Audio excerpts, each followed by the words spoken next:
Hey everyone, it's Jeannie, and today I have a sneak peek for you at Not Too Shabby's August subscription box. I am using the Color My World stamp set, 2 ephemera sets, and the Artsy Gal 6x6 pattern paper, along with honeybee stamps, barnwood planks die.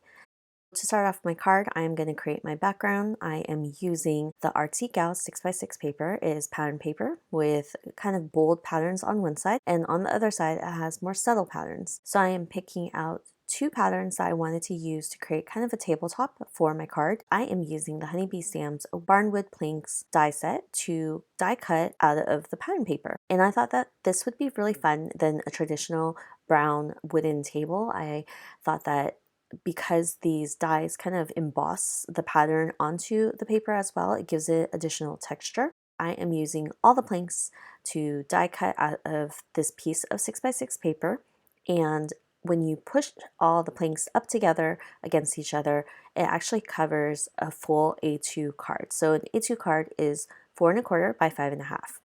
Before I do that though, I decided to go in with my distress inks and blend the edges of each of the planks. And yes, it is very subtle. Yes, it is very light. Yes, you can barely see it in the final card, but I think it does add a bit of subtle dimension. If you want to skip this step because you don't think it adds anything to the card, feel free to do so. I really just wanted to add something extra to kind of define each of the wooden planks on the table, especially because the pattern paper is not super busy, but it does hold its own and it is really, really pretty. But I just thought that it would be fun to add that extra addition to the pattern paper. I am creating 2 cards today. They are A2 size, and I'm going to go ahead and cover up my A2 card panel with the planks. And as you can see, I am putting them up right against each other, and I did put them out of order. I had them scrambled. I didn't keep track of it, but because of the pattern and because of the edging, it was okay to not have it work out perfectly, and you wouldn't notice the difference. The pattern works really well for this, and I really just like that texture that the wooden planks die gives it. This card is completely without coloring, except for if you count the ink blending. I am using 2 of the ephemera sets, and the kit actually comes with 3. I pulled out images that were perfect for a tabletop, and it just makes super quick cards.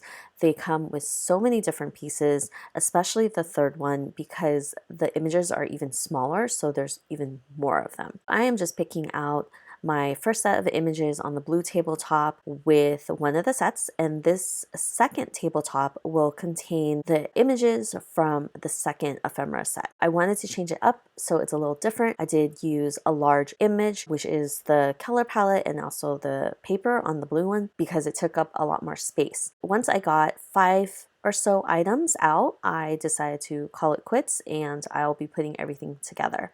I normally do odd number of images or embellishments because they just look better.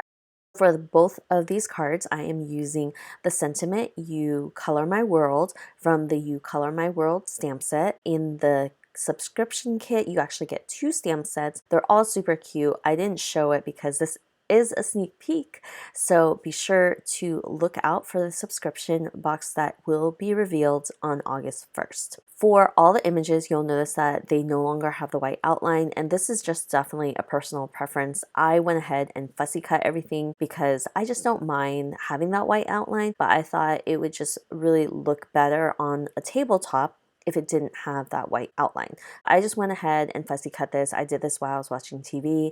These images are actually very easy to cut, so if you are interested in doing the same and achieving the same look, you can go ahead. If you don't mind the white outline, you definitely can keep it as is. So I am just gluing down all my items, and you'll see my canvas kind of overhanging on my card, and I just wanted it to look like a real desk, so I did want it to overhang. I didn't want it just to be pushed together and look too crowded. And eventually, when I trimmed down that canvas on my blue tabletop, I'll actually use one of the tiny triangular pieces and add it to my other card. I thought that was just a fun addition because there is a little bit empty space on my second card, and I thought that that little corner just really filled it out. So I was really happy with how this turned out. For the art palette itself, I actually used a X-Acto knife to help me cut the circle in between, and I thought it was just very cohesive by doing that. So here I am just trimming down my A2 card panel, and the plank actually was a little bit larger, and I don't know if I had cut this white cardstock a little too small, why I had that overhang, I don't know, but it's fine, it doesn't really matter. And I took that triangle piece and I added it to the edge of the card, and I think that really just finished it off. I was really happy with how it turned out because of that empty space that I had in the corner.